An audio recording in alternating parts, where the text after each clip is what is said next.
اگر ہم قرآن کے اندر جا کے دیکھیں تو قرآن ہمیں یہ بات بتاتا ہے کہ اللہ تعالیٰ کہہ رہے ہیں کہ تم ان یہود و نصارہ کو اپنا دوست نہ بنانا جو آپس میں ایک دوسرے کے دوست ہیں۔ اس کا مطلب ہے یہودی آپ کا دوست ہو سکتا ہے، عیسائی آپ کا دوست ہو سکتا ہے، لیکن وہ یہودی اور وہ عیسائی جو آپس میں ایک دوسرے کے دوست ہیں وہ کسی صورت میں بھی مسلمانوں کے دوست نہیں ہو سکتے۔ اور یہ پچھلے 150 سال میں ایک عجیب و غریب سلسلہ ہوا ہے کہ ایک جوڈو کرسچن الائنس پوری دنیا میں بن گیا ہے۔ وہی لوگ جو ایک دوسرے کے تھیولوجیکلی اتنے خلاف تھے وہ ایک دوسرے کے حامی بن چکے ہیں۔ اسرائیل کی اسٹیٹ کے پیچھے امریکہ کھڑا ہوا ہے، اسرائیل کی اسٹیٹ کے اوپر کے پیچھے یورپ کھڑا ہوا ہے۔ یہودیوں نے ہزاروں سال اپنی اس زمین سے جو ان کی اوریجنل زمین تھی اس سے بے دخل کر دیا گیا، اور ہزاروں سال ایسے گزارے ہیں کہ بے گھری کے عالم میں رہیں۔ ہزاروں سال ایسے گزارے ہیں کہ جہاں پر ان کو کہیں پناہ ملتی تھی ادھر چلے جاتے تھے۔ 200 سے اوپر ملکوں سے تم کو نکالا گیا۔ عیسائیوں نے ان کے ساتھ اتنی سختی کی کہ مسلمانوں کے علاقوں میں آ کے رہتے تھے، کیونکہ مسلمانوں کا رویہ یہودیوں کے ساتھ بہتر تھا، وہ ان کے ساتھ اس طریقے کی پرزیکیوشن نہیں کرتے تھے جس طرح کی پرزیکیوشن عیسائیوں کے ہاں کی جاتی تھی۔ آ، جو ناول ہے دا پرنس وکیبلی کا، اس کی تو آغاز ہی اس بات سے ہوتا ہے کہ وہ بیٹی اپنی ماں سے کہتی ہے کہ اتنا یہاں ظلم ہو رہا ہے کرسچنس کے علاقے میں۔ بسم اللہ الرحمن الرحیم۔ ابھی میں آپ کو جو غزل سنانے لگا ہوں یہ ایک مسلسل غزل ہے، اور یہ آخر الزمان کے تناظر میں، جو اینڈ ٹائمز جن کو ہم کہتے ہیں ان کے تناظر میں لکھی گئی ہے، اسلامک ایسکیتالوجی کے تناظر میں لکھی گئی ہے۔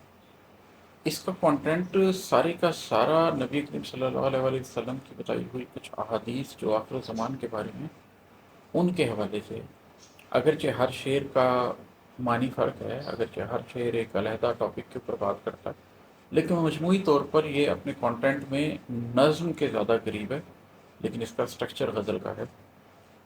تو یہ میں سناتا ہوں اور اس کو ذرا ڈسکس کرتے ہیں۔ یہ ہے کہ غلامان کسب و ریاؤ دجل اب زمانے کے اطراف میں چھا چکے ہیں۔ غلامان کسب و ریاؤ دجل اب زمانے کے اطراف میں چھا چکے ہیں، بچا کر چلے سوچ بھی دل بھی سر بھی، رسول خدا پہلے فرما چکے ہیں صلی اللہ علیہ وآلہ وسلم۔ نبی کریم صلی اللہ علیہ وآلہ وسلم کے زمانے میں ہی، کیونکہ آپ صلی اللہ علیہ وسلم نبی آخر الزمان ہے، تو آخر الزمان کا آغاز تو وہیں سے ہو گیا تھا۔ اور پھر جب وہ ایک بڑی مشہور حدیث ہے کہ نبی کریم صلی اللہ علیہ وآلہ وسلم گھبرا کر اٹھے، لیٹے ہوئے تھے اور گھبرا کر اٹھے اور فرمایا کہ آج یاجوج ماجوج کی دیوار میں اتنا سوراخ ہو چکا ہے۔ تو اس کا مطلب ہے کہ وہ جو ایک سلسلہ سٹارٹ ہونا تھا وہ وہیں سے سٹارٹ ہو چکا تھا۔ ہم اس کو اس لحاظ سے بھی دیکھ سکتے ہیں کہ جب قبلے کو تبدیل کیا گیا ہے اور مسلمانوں سے کہا گیا ہے کہ وہ بیت المقدس کی بجائے دوبارہ خانہ کعبہ کی طرف رخ کر کے نماز پڑھیں، تو یہ بھی ایک طرح سے اس بات کا اعلان تھا کہ آج سے جو پرانی روایت چلی آ رہی ہے دین ابراہیمی کی، جو کہ یہود و نصارہ کے ساتھ ہے، اس کے ساتھ ایک مکمل قطع تعلق کر لیا گیا ہے، اور اب یہ امت آخری زمانے کی امت ہے۔ تو اس کو تناظر میں آپ صلی اللہ علیہ وسلم نے فرمایا کہ جب آخری زمانہ آئے گا تو کس طریقے سے ایک دجل کا دور آئے گا اور کس طریقے سے ایک دھوکے کا دور آئے گا۔ اور یہ بتایا گیا کہ نوح علیہ السلام سے لے کر پروفیٹ صلی اللہ علیہ وسلم تک جتنے بھی انبیاء ہیں ان سب نے دجال کے فتنے سے پناہ مانگی ہے۔ اس سے اندازہ ہوتا ہے کہ یہ کتنا بڑا فتنہ ہے، اور اس کے بارے میں ہمیں یہ بتایا گیا ہے کہ جب وہ فتن کا دور ہو تو انسان اپنی آنکھیں کھلی رکھ کے زندگی گزارے، اپنی سوچ کو، اپنے سر، اپنے دل کو کس طریقے سے کنارہ کش کر کے رکھیں ان چیزوں سے، جیسا کہ سونے کے پہاڑ کے بارے میں ذکر ہے کہ جب سونے کا پہاڑ ایک دریا فرات سے نکلے گا، ریور یوفریٹس سے نکلے گا، تو اس وقت سارے لوگ اس کے پیچھے جائیں گے، لیکن جو اہل ایمان ہیں ان کو اس کے پیچھے نہیں جانا چاہیے۔ اسی طریقے سے نبی کریم صلی اللہ علیہ وسلم نے بھی فرمایا کہ آخری زمانے میں تم دیکھو گے کہ لونڈی اپنے آقا کو جنم دے گی، اور بیئر فوٹڈ عرب شیفرڈ جو ہیں وہ اونچی اونچی عمارتیں بنانے کا مقابلہ کریں گے۔ تو یہ پہلا شعر اس پورے تناظر کو ظاہر کر رہا ہے کہ وہ آخری زمانہ آ چکا ہے، اور یہ وہ وقت آ چکا ہے جس میں اپنے دل کو، دماغ کو، اپنی جان کو بچا کے اس طریقے سے زندگی گزارنا ضروری ہے جس طریقے سے نبی کریم صلی اللہ علیہ وسلم آخری زمانے میں زندگی گزارنے کا حکم دے کر گئے ہیں۔ دوسرا شعر ہے کہ بلندی سے یاجوج ماجوج اترے ہیں، ایک ایک گھاٹی پہ خیمہ نشیں ہیں۔ بلندی سے یاجوج ماجوج اترے ہیں، ایک ایک گھاٹی پہ خیمہ نشیں ہیں، یہود و نصارہ کے لشکر ملے ہیں، نیا جال دنیا میں پھیلا چکے ہیں۔ حدیث میں اس بارے میں ذکر ہوتا ہے کہ آخر الزمان کے اندر یاجوج ماجوج جب چھٹیں گے تو وہ دنیا کے پھاٹکوں پر قبضہ کر لیں گے۔ اب اگر ہم دیکھیں تو اس وقت جو ایک پوری سویلائزیشن ہے، جس کو آپ یاجوج ماجوج سویلائزیشن بول سکتے ہیں، یہ بیسیکلی نوح علیہ السلام کے 3 بیٹے تھے۔ ان میں سے جو ایک بیٹے ہیں جو کہ رشیا کے اور یورپ کے ان علاقوں کی طرف جا کر بسے جہاں پر رشیا اور یورپ اس وقت ملتا ہے، جڑتا ہے، ان کی جو نسل ہیں وہ یاجوج اور ماجوج ہیں، اور اس کے بعد وہ نسل یورپ میں بھی پھیلی ہے، اور اس کے بعد وہ نسل رشیا فار میں بھی پھیلی ہے، چائنا میں بھی پھیلی ہے، اور جاپان تک گئی ہے۔ تو یہ اس وقت جو پوری دنیا کے اوپر حکومت کر رہی ہیں قومیں، یہ ساری کی ساری یاجوج ماجوج ہیں۔ نارتھ امریکہ، ساؤتھ امریکہ، یورپ، چائنا، رشیا اور آسٹریلیا اور جاپان تک، یہ سارے کے سارے علاقے جن کے اوپر اس وقت قبضہ ہے، یہ سب کے سب یاجوج ماجوج ہی کی اولاد ہیں، اور یہ پوری سویلائزیشن انہوں نے ہی اٹھائی ہے۔ اور جو یاجوج ہیں، یہ اگر آپ مطلب لغت کے حساب سے دیکھیں تو یاجوج ایکٹیو فساد کرنے والے لوگ ہیں، اور ماجوج پیسو ہیں۔ تو جو ویسٹرن سویلائزیشن اٹھی ہے وہ یاجوج ہیں، وہ بیسیکلی یاجوج کی نسل سے ہیں۔ اور یہ جو چائنا میں اور رشیا میں لوگ ہیں، اور یہ جو جاپان میں لوگ ہیں، یہ بیسیکلی ماجوج نسل سے تعلق رکھتے ہیں۔ تو وہ یاجوج ماجوج اب دنیا کے پھاٹکوں کے اوپر قبضہ تو کر ہی چکے ہیں۔ آپ اس وقت دنیا کی تمام بڑی بڑی پانی کی گزرگاہیں دیکھ لیں جن سے پوری ورلڈ ٹریڈ ہوتی ہے، تو وہ بھی ساری کی ساری ان کے قبضے میں ہیں۔ اگر آپ اس وقت دنیا کے وہ سارے جزیرے دیکھ لیں جو اٹلانٹک میں یا پیسیفک اوشن کے اندر فار فلنگ ایریاز میں ہیں، وہ ساری ملٹری بیسز بنا کر ان کو بھی کنٹرول کر لیا گیا ہے۔ دنیا کے وہ سارے کی ہاٹ پوائنٹس جہاں سے منرلز نکلتے ہیں، جہاں سے آئل نکلتا ہے، وہاں بھی اپنی مرضی کی اسٹیبلشمنٹس بٹھا دی گئی ہیں۔ تو بلندی سے یاجوج ماجوج اترے ہیں، ایک ایک گھاٹی پہ خیمہ نشین ہیں۔ ہم مسلمانوں کو آنکھیں کھول کے دیکھنے کی ضرورت ہے کہ کس طریقے سے یہ یاجوج ماجوج سویلائزیشن چھا چکی ہے، اور ایک ایک گھاٹی کے اوپر خیمہ نشین ہو چکی ہے، ایک ایک پھاٹک کے اوپر یہ بیٹھ چکے ہیں۔ یہود و نصارہ کے لشکر ملے ہیں، نیا جال دنیا میں پھیلا چکے ہیں۔ یہ بھی ایک بڑی عجیب چیز ہے کہ 1400 سال سچویشن یہ رہی ہے کہ یہودی اور عیسائی ایک دوسرے کے بڑے سخت دشمن رہے ہیں، اور اس کی وجہ بڑی واضح ہے کہ یہودی حضرت عیسیٰ علیہ السلام کو نعوذ باللہ نعوذ باللہ نعوذ باللہ وہ بن باپ کا بیٹا ہی نہیں سمجھتا۔ تو ایک اتنا بڑا الزام اگر عیسائیوں کے نبی کے اوپر یہودی لگا رہے ہیں تو عیسائیوں کے لیے کتنی یہ نفرت کی بات ہوگی۔ اور دوسری طرف جو عیسائی ہیں وہ یہ سمجھتے ہیں کہ عیسیٰ علیہ السلام آئے، مسیح آئے، اور یہودیوں انہوں نے قتل کرنے کی کوشش کی، تو ان کے نبی کو قتل کرنے کی کوشش کی، ان کے دل میں بھی ایک شدید نفرت پائی جاتی ہے۔ اور یہودی تو ظاہر ہے ان کو تسلیم ہی نہیں کرتے، وہ جس قسم کا نفرت انگیز مواد ان کے بارے میں سوچتے ہیں وہ بیان کرنے کے بھی قابل نہیں ہے۔ تو یہ ایک مسلسل ان کے درمیان ایک جنگ رہی ہے، مسلسل ان کے درمیان ایک جھگڑا رہا ہے جو کہ 1400 سال تک چلتا رہا۔ اگر ہم قرآن کے اندر جا کے دیکھیں تو قرآن ہمیں یہ بات بتاتا ہے کہ اللہ تعالیٰ کہہ رہے ہیں کہ تم ان یہود و نصارہ کو اپنا دوست نہ بنانا جو آپس میں ایک دوسرے کے دوست ہیں۔ اس کا مطلب ہے یہودی آپ کا دوست ہو سکتا ہے، عیسائی آپ کا دوست ہو سکتا ہے، لیکن وہ یہودی اور وہ عیسائی جو آپس میں ایک دوسرے کے دوست ہیں، وہ کسی صورت میں بھی مسلمانوں کے دوست نہیں ہو سکتے۔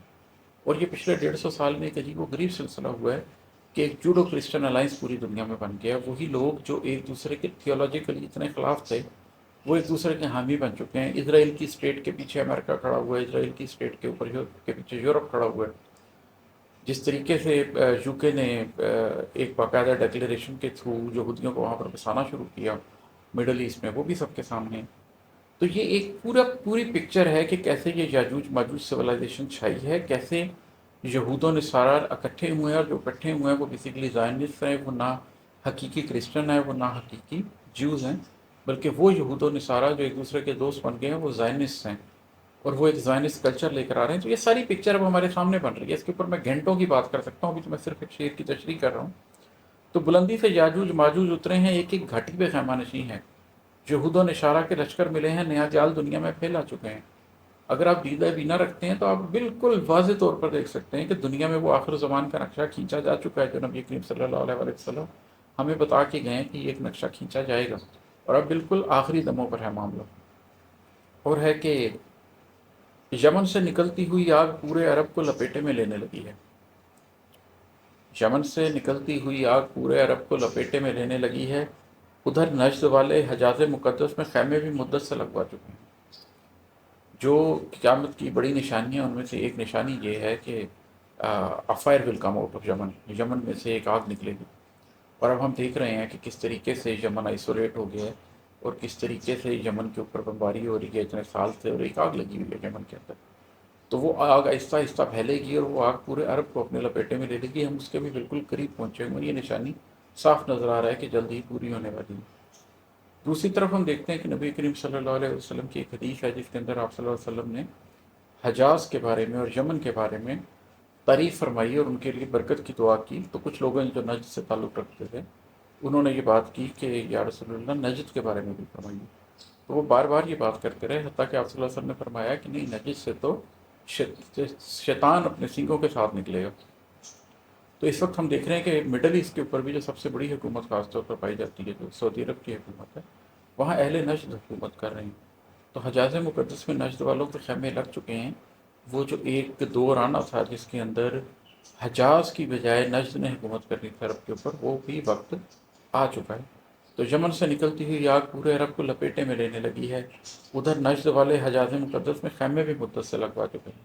اب دیکھیں ہر شعر میں آخر الزمان کا ایک اور رخ کھلتا چلا جا رہا ہے کہ چیزیں ہمارے سامنے ہیں لیکن ہم آنکھیں بند کر کے بیٹھے ہوئے اور دیکھ نہیں پا رہے ہیں۔ اور ہے کہ شکم بلد مکہ کی کھودی گئی ہے، زمیں دوز رستے بنائے گئے ہیں۔ شکم بلد مکہ کی کھودی گئی ہے، زمیں دوز رستے بنائے گئے ہیں، جنہیں بھیڑ بکری چرانے کا فن تھا وہ اونچی عمارات بنوا چکے ہیں۔ یہ بھی حدیث کے اندر ہمیں بتایا جاتا ہے کہ زمین مکہ شہر کے اندر اس کا پیٹ کھود کے رکھ دیا جائے گا۔ اب اگر آپ مکہ میں جا کر دیکھیں تو جس طریقے سے زمین دوز رستے بنائے جا رہے ہیں، جس طریقے سے پورے مکہ کا پیٹ کھود کے رکھ دیا گیا، وہ بھی آپ کے سامنے ہے۔ اسی طریقے سے یہ فرمایا گیا کہ ایک وقت آئے گا کہ یہ مکہ کے پہاڑوں سے اونچی عمارتیں یہاں بن جائیں گی۔ اب وہ بالکل آپ کو سامنے ایک کلاک ٹاور نظر آتا ہے جو پہاڑوں سے اونچا ہو چکا ہے۔ اس کے علاوہ بھی آپ کو نظر آتا ہے کہ اہل عرب اونچی عمارات بنانے کے ایک مقابلے میں داخل ہو چکے ہیں۔ انہوں نے برج خلیفہ بنایا، اب سعودی عرب اس سے اونچی عمارت بنانے کی بات کر رہا ہے۔ تو وہ ایک سلسلہ چل پڑا ہے، وہ بھی ہماری آنکھوں کے سامنے ہو رہا ہے کہ جو نشانیاں بتائی گئی تھیں آخر الزمان کی، وہ نشانیاں پوری ہو رہی ہیں۔ شکم بلد مکہ کی کھودی گئی ہے، زمیں دوز رستے بنائے گئے ہیں، جنہیں بھیڑ بکری چرانے کا فن تھا وہ اونچی عمارات بنوا چکے ہیں۔ اور ہے کہ ہزاروں برس غیر ملکوں میں رہ کر یہودان دنیا پلٹنے لگے ہیں۔ ہزاروں برس غیر ملکوں میں رہ کر یہودان دنیا پلٹنے لگے ہیں، وہ بحر کنیرت کے پانی سے اب ریگزاروں میں سبزہ بھی اگوا چکے ہیں۔ یہودیوں نے ہزاروں سال اپنی اس زمین سے جو ان کی اوریجنل زمین تھی اس سے بے دخل کر دیا گیا، اور ہزاروں سال ایسے گزارے ہیں کہ بے گھری کے عالم میں رہیں۔ ہزاروں سال ایسے گزارے ہیں کہ جہاں پر ان کو کہیں پناہ ملتی تھی ادھر چلے جاتے تھے۔ 200 سے اوپر ملکوں سے ان کو نکالا گیا۔ عیسائیوں نے ان کے ساتھ اتنی سختی کی کہ مسلمانوں کے علاقوں میں آ کے رہتے تھے، کیونکہ مسلمانوں کا رویہ یہودیوں کے ساتھ بہتر تھا، وہ ان کے ساتھ اس طریقے کی پرزیکیوشن نہیں کرتے تھے جس طرح کی پرزیکیوشن عیسائیوں کے ہاں کی جاتی تھی۔ جو ناول ہے دا پرنس بکیولی کا، اس کی تو آغاز ہی اس بات سے ہوتا ہے کہ وہ بیٹی اپنی ماں سے کہتی ہے کہ اتنا یہاں ظلم ہو رہا ہے کرسچنس کے علاقے میں تو ہم مسلمانوں کے علاقے میں نہ چلیں۔ لیکن اب وہ آہستہ آہستہ واپس پلٹ رہے ہیں اور انہوں نے اسرائیل کو پہلے بسایا، اس کے بعد اسرائیل کی اسٹیٹ کو بنا لیا اور اب گریٹر اسرائیل کی طرف جا رہے ہیں، جو کہ دریائے فرات سے لے کے دریائے نیل تک ہونا ہے، اس کے نقشے بن چکے ہیں، اور اب وہ اس پروفیسی کو پورا کرنا چاہتے ہیں جو ان کے حساب سے ایک ڈیوائن پروفیسی ہے۔ اس کے ساتھ ہی جو سی آف گیلیلی ہے اس کے بارے میں حدیث ہے کہ جب یاجوج ماجوج اتریں گے تو جو اس میں سے پہلے گزریں گے وہ اس کا پانی پئیں گے، اور جب آخری گزریں گے تو وہ خشک ہو چکا ہوگا، اور وہ کہے گا کہ یہاں کسی زمانے میں پانی ہوا کرتا تھا۔ سی آف گیلیلی جس کو ہم اردو میں بحر کنیرت کہتے ہیں، اس کا پانی بھی ہمیشہ بہت اونچا رہا ہے، لیکن جب سے اسرائیل آیا ہے تو انہوں نے اس کے اندر سے ہیوی پمپنگ کی ہے، اور ہیوی پمپنگ کرنے کے بعد اس پانی سے اسرائیل کو گرین کیا جا رہا ہے، اس ڈیزرٹ کو گرین کیا جا رہا ہے۔ اس کے نتیجے میں اسرائیل تو گرین ہوتا جا رہا ہے لیکن بحر کنیرت کا پانی سوکھتا چلا جا رہا ہے، اور اب تو سائنٹسٹ نے کہنا شروع کر دیا ہے کہ وہ پوائنٹ آف نو ریٹرن پر پہنچ چکا ہے، اور الٹیمیٹلی اب وہ کچھ ہی سالوں کے اندر مکمل طور پر خشک ہو جائے گا۔ تو یہ بھی ایک نشانی ہے جو پورا ہونے کے قریب جا رہی ہے کہ ہزاروں برس غیر ملکوں میں رہ کر یہودان دنیا پلٹنے لگے ہیں. وہ بحر کنیرت کے پانی سے اب ریگزاروں میں سبزہ بھی اگوا چکے ہیں. اور اس سے یہ بھی پتہ چلتا ہے کہ جو ویسٹرن جیو ہیں یہ بھی بیسیکلی یاجوج ماجوج ہیں، یہ بنی اسرائیل نہیں ہیں. یہ ٹاپکس ایسے ہیں کہ ان کے اوپر کبھی لمبے لیکچر میں بات کروں گا، اس پورے ٹاپک کو سمیٹنے کی کوشش کروں گا. یہاں جو لوگ جانتے ہیں آخر زمان کو اور جن کو یہ آلریڈی حدیثیں پتہ ہیں، ان کے لیے میرا خیال ہے جتنی میں بات کر رہا ہوں وہ کافی ہوگی. باقی لوگ میرے کسی لیکچر کا انتظار کر سکتے ہیں. اور ہے کہ ابھی دعوت الارض کی بھی حقیقت فقط کچھ دنوں میں کھلی جا رہی ہے. ابھی دعوت الارض کی بھی حقیقت فقط کچھ دنوں میں کھلی جا رہی ہے. پرندے ہواؤں سے کیوں گر رہے ہیں، یہ راز اہل حق کو سمجھ آ چکے ہیں. قیامت ہی کی اور نشانیوں میں سے ایک نشانی ہے دعوت الارض، ایک بیسٹ جو زمین سے نکلے گا. میری انڈرسٹینڈنگ یہ ہے کہ یہ جو زمین سے نکلنے والا بیسٹ ہے یہ نکل چکا ہے. یہ جو ہم اپنی ہواؤں اور فضاؤں کے ساتھ کر رہے ہیں، یہ جو ہم نے 4G اور 5G ٹیکنالوجی کے ساتھ کیا، اور اس کے بعد ہم جس طریقے سے ہم نہیں کہنا چاہیے، انسان جس طریقے سے، یہ یاجوج ماجوج سویلائزیشن جس طریقے سے ویدر کنٹرولنگ پیٹرنز کی طرف جا رہی ہے، اور جس طریقے سے کنٹرول کیا جا رہا ہے دنیا کے ویدر کو، اور اس کے نتیجے میں کس طریقے سے پرندے گر رہے ہیں. آلریڈی اس کے اوپر ریسرچز آ چکی ہیں کہ 5G ٹیکنالوجی کو جس جگہ پر آن کیا گیا ہے وہاں پر ہوا میں اڑتے ہوئے پرندے بھی زمین پہ گرنا شروع ہو گئے ہیں. تو وہ دعوت الارض آہستہ آہستہ اپنے آپ کو کھول رہا ہے، اور اپنی پوری کیپیسٹی کے ساتھ ابھی وہ باہر نہیں آیا ہے کہ اس کی ٹیکنالوجیکل ریئلٹی کیا ہے. لیکن ابھی دعوت الارض کی بھی حقیقت فقط کچھ دنوں میں کھلی جا رہی ہے. کچھ دنوں میں یہ بات بالکل کھل کے واضح ہو جائے گی، کچھ سالوں میں یہ بات کھل کے واضح ہو جائے گی کہ کس طریقے سے یہ دعوت الارض آتا ہے. پرندے ہواؤں سے کیوں گر رہے ہیں، یہ راز اہل حق کو سمجھ آ چکے ہیں. تو یہ پرندے کس طرح گر رہے ہیں، کس طریقے سے ختم ہو رہے ہیں، یہ جن کو حقیقت نظر آ رہی ہے ان کو تو سمجھ آنی شروع ہو گئی ہے کہ کس طریقے سے کنٹرول کیا جا رہا ہے. اور ہے کہ ابھی مشرقی سرزمینوں پہ شب ہے، تبھی اس حقیقت سے اندھی ہے دنیا. ابھی مشرقی سرزمینوں پہ شب ہے، تبھی اس حقیقت سے اندھی ہے دنیا کہ مغرب سے سورج نکل بھی چکا ہے، کہ باندی سے آقا جنم پا چکے ہیں. مشرق میں کہہ رہا ہوں اس مشرقی تہذیب کو جس کے ہم نمائندے ہیں، اور مغرب میں اس کو کہہ رہا ہوں اس مغربی تہذیب کو جس کا نمائندہ ویسٹ ہے. تو جو سورج کا مغرب سے نکلنا ہے، میں اس کو اس معنی میں نہیں دیتا ہوں کہ سورج ایکچولی مغرب سے جا نکلے گا. اس کا مطلب یہ ہے کہ ایک زمانہ تھا کہ زمین، سورج مشرق سے نکلا تھا. جیوگرافی کو ہم سمجھتے تھے، ہسٹری کو ہم سمجھتے تھے، سوشل سائنسز کے پائنیئرز ہم تھے، میتھ کے پائنیئرز ہم تھے. مشرق علم کی بنیاد تھا. لوگ اس زمانے کے اسپین میں جب مسلمان وہاں پر حکومت کر رہے تھے تو یورپ سے لوگ وہاں علم حاصل کرنے کے لیے جاتے تھے. لیکن اب سورج مغرب سے نکل چکا ہے، اب سب مغرب کی طرف دیکھ رہے ہیں. اب جو بھی نئی چیز اٹھتی ہے وہ مغرب کی طرف سے اٹھتی ہے. مغرب عروج پر ہے اور مشرق عروج پر نہیں ہے. لیکن ہماری سرزمینوں پہ کیونکہ ابھی شب ہے، ہم لوگ ابھی کیونکہ علم کے میدان میں بہت پیچھے ہیں، ہم معاملات کی حقیقت کو سمجھ نہیں رہے، تو اس وجہ سے ہم اس حقیقت سے اندھے ہیں. ابھی مشرقی سرزمینوں پہ شب ہے، تبھی اس حقیقت سے اندھی ہے دنیا کہ مغرب سے سورج نکل بھی چکا ہے، کہ باندی سے آقا جنم پا چکے ہیں. اچھا، یہ باندی سے آقا جنم پانے کا کیا سلسلہ ہے؟ اس کی دو انٹرپریٹیشنز ہو سکتی ہیں اور دونوں باتیں پوری ہو چکی ہیں. ایک تو یہ کہ یہ جو دنیا میں سروگیسی کا جو پورا کانسیپٹ آیا ہے وہ آخر کیا ہے. وہ ایسے ہے کہ آپ تھرڈ ورلڈ سے کسی عورت کو پکڑتے ہیں جس کے اپنے بیچاری کے 3 4 5 بچے ہوتے ہیں جن کو وہ پال بھی نہیں سک رہی ہوتی. آپ اس کو چند لاکھ روپے دیتے ہیں اور اس کے نتیجے میں 9 مہینے وہ آپ کے بچے کو اپنے پیٹ میں رکھتی ہے، وہ آپ کے بچے کو جنم دیتی ہے، اور اس کے بعد وہ واپس اپنے اسی ٹوٹے پھوٹے گھر میں، اسی بستی میں واپس پلٹ جاتی ہے جس بستی کی وہ رہنے والی تھی ایک غلامانہ زندگی گزارنے کے لیے. اور وہ بچہ جس کو اس نے پیدا کیا ہوتا ہے وہ ان سیلیبریٹیز کے گھر میں، وہ ان کروڑ پتیوں اور اربپتیوں کے گھر میں پرورش پاتا ہے.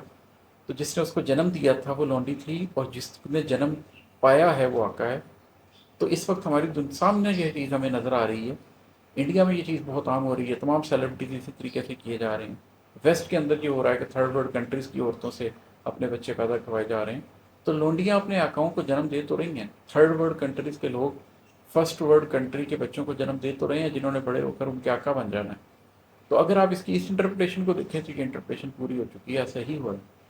اور اگر آپ اس کی دوسری انٹرپریٹیشن دیکھیں کہ ایک نسل تھی جو کہ غلام تھی، لیکن پھر پوری دنیا کے اندر ڈکلیئر کر دیا گیا کہ آج کے بعد غلامی ختم کر دی گئی، یہ اسی صدی میں ہوئے. اور اس کے بعد وہ ماں باپ تو غلام تھے، ماں تو لونڈی تھی، لیکن اس نے جس بچے کو جنم دیا وہ آزاد تھا. غلامی کو ختم کرنے کے، غلامی کے ختم ہونے کے پوائنٹ آف ویو سے دیکھیں تو بھی یہ چیز ہو چکی ہے، تو یہ بھی آخر زمان کی ایک بہت بڑی نشانی تھی کہ غلامی کو انسٹیٹیوشن کے طور پر اگر ختم کر دیا جائے، اس کو اس معنی میں دیکھ لیا جائے، تو یہ حقیقت بھی پوری ہو چکی ہے۔ لیکن ہم لوگ مشرقی سرزمینوں پہ علم نہ رکھنے کی وجہ سے ایک لا علمی کے اندر بیٹھے ہوئے اور انتظار کر رہے ہیں کہ لونڈی اپنے آقا کو جنم دے گی، اور انتظار کر رہے ہیں کہ سورج مغرب سے نکلے گا، حالانکہ یہ سب کچھ ہو چکا ہے۔ ہم آخر زمان میں بھی بہت آگے تک نکل چکے ہیں، اور ہے کہ خراساں کے جھنڈے نکلنے سے پہلے یہ خطہ تباہی سے لادا گیا ہے۔ خراساں کے جھنڈے نکلنے سے پہلے یہ خطہ تباہی سے لادا گیا ہے، سیاہ پرچموں سے جڑے سب حوالے بھی دنیا میں بدنام کروا چکے ہیں۔ خراسان بیسیکلی کیا ہے؟ افغانستان، پاکستان کی یہ پٹھان بیلٹ، بلوچستان کا کچھ چھوٹا سا حصہ، ایران کا تھوڑا سا حصہ، یہ جو پوری بیلٹ ہے یہ خراسان کی بیلٹ ہے، جس کے بارے میں حدیث میں یہ ذکر بھی ملتا ہے کہ خراسان سے ایک لشکر نکلے گا کہ پہلے ہند سے مقابلہ کریں گے، اور اس کے بعد وہ امام مہدی کی مدد کے لیے یہاں سے نکلیں گے، پھر وہ جیروسلم جا کر ہی دم لیں گے۔ جب وہ انڈو پاک سے چلیں گے، ہندوستان سے چلیں گے، تو جیروسلم تک سیدھے جائیں گے۔ لیکن پچھلے 25-30 سال میں جس طریقے سے وہاں پہلے ایک آرٹیفیشل جہاد کروایا گیا، پھر اس جہاد کے بعد ان کو دہشت گرد ڈکلیئر کر دیا گیا، پھر سیاہ پرچم لے کر جو لوگ نکلے ان کے ساتھ جو تورا بورا میں سلوک کیا گیا، اس کے بعد جس طریقے سے ایک پورا دہشت گردی کا منظرنامہ کھینچا، اور ہم لوگ خود بھی یہ کہنے پہ مجبور ہو گئے کہ یہاں پر جو کچھ ہو رہا ہے وہ قابل برداشت نہیں ہے، اور اس کو کسی طریقے سے ختم کیے جانے کی ضرورت ہے۔ اس پوری بات کا نتیجہ یہ نکلا کہ خراسان کے اندر سے کالے جھنڈے لے کے نکلنے والے جو لوگ ہیں ان کو مکمل طور پر بدنام کر چکے ہیں۔ ایک حقیقی ریولوشن کے آنے سے پہلے اتنی ساری آرٹیفیشل ریولوشن، اتنی ساری پلانڈ ریولوشنز، اتنی ساری غلط ریولوشنز کریٹ کی جا چکی ہیں کہ جب حقیقی ریولوشن اٹھے تو اس حقیقی ریولوشن کو سارے غلط سمجھیں، اس کو کوئی حقیقت نہ سمجھے، اس کے اندر جتنی کنفیوژن کریٹ کی جا سکتی تھی کہ وہ کر دی گئی ہے کہ اب اگر کوئی سیاہ پرچم لے کر اٹھے گا تو کتنا بدنام ہوگا، کس طریقے سے ویسٹ نے خود آئیسس کو کریٹ کیا، کس طریقے سے اس کے ساتھ اس سیاہ جھنڈے لگائے گئے، کس طریقے سے ان سیاہ جھنڈوں کے ساتھ مسلمانوں کو بدنام کیا گیا۔ تو وہ ایک پورا منظر کھینچا جا چکا ہے کہ جب اصلی لشکر اٹھے تو اس اصلی لشکر کو امبریس کرنے والا کوئی نہ ہو۔ تو خراساں کے جھنڈے نکلنے سے پہلے یہ خطہ تباہی سے لادا گیا ہے، سیاہ پرچموں سے جڑے سب حوالے بھی دنیا میں بدنام کروا چکے ہیں۔ اور مکتا ہے کہ عماد اپنی آنکھوں سے دیکھا ہے تو نے، حقیقت مقدر سے ملنے لگی ہے۔ عماد اپنی آنکھوں سے دیکھا ہے تو نے، حقیقت مقدر سے ملنے لگی ہے، زمانے فتن آخری دم پہ ہے، نشانات منزل نظر آ چکے ہیں۔ اگر آپ اندر کی آنکھ سے دیکھیں تو پھر آپ یہ کہہ سکتے ہیں کہ میں نے اپنی آنکھوں سے دیکھا ہے کہ حقیقت مقدر سے ملنے لگی ہے، آخر زمان آ گیا، اور آخر زمان میں اللہ کا ہم سے وعدہ ہے کہ اس تمام فساد کے دور کے بعد ایک دور آئے گا جس کے اندر اس پوری دنیا کے اندر امن قائم ہوگا، انصاف قائم ہوگا، اس پوری دنیا کے اندر اسلام کا بول بالا ہوگا۔ یہ پوری دنیا اس بات کو ایکسیپٹ کرے گی کہ حق کیا تھا، انصاف کیا تھا، حقیقت کیا تھی۔ تو اگر آپ دیدہ بینا سے دیکھیں تو آپ کو صاف نظر آ جائے گا کہ یہ حقیقت اب اپنے مقدر کے پاس پہنچنے والی ہے۔ ہسٹری ایک رینڈم ایونٹ نہیں ہے جیسے فیسٹ ہمیں بتاتا ہے کہ بس ایونٹ ہوئے جا رہے ہیں۔ ہسٹری کی ایک بگننگ تھی، ہسٹری کی ایک اینڈنگ ہے۔ ہسٹری ایک جگہ سے شروع ہوئی تھی، ہسٹری ایک جگہ پر ختم ہوگی، اور ہسٹری اب اپنے اختتام کے بالکل قریب ہے۔ ہم آخر زمان میں آ چکے ہیں۔ آخری زمانے کے اندر تاریخ اپنے منطقی انجام کی طرف جا رہی ہے۔ زمانے فتنہ بالکل اپنی آخری دم پر ہے، اور نشانات منزل ان لوگوں کو نظر آنے شروع ہو گئے ہیں جو اہل حق ہیں، جو دیدہ بینا رکھتے ہیں۔ تو اس تناظر میں یہ پوری کی پوری غزل تھی، اور میں نے اس میں جتنے بھی اشعار سنائے ہیں میں نے بس جلدی جلدی کوشش کی کہ ان ٹاپکس کو ٹچ کر لوں۔ ان میں سے ہر شعر کے اوپر آدھا آدھا گھنٹہ 40-40 منٹ بات کی جا سکتی ہے۔ آج میں اس بات کو بھی واضح کر دوں کہ میں نے ابھی تک اس پر اتنی زیادہ بات نہیں کی، لیکن جو میرا بنیادی موضوع ہے وہ اسلامک ایسکیٹالوجی ہے۔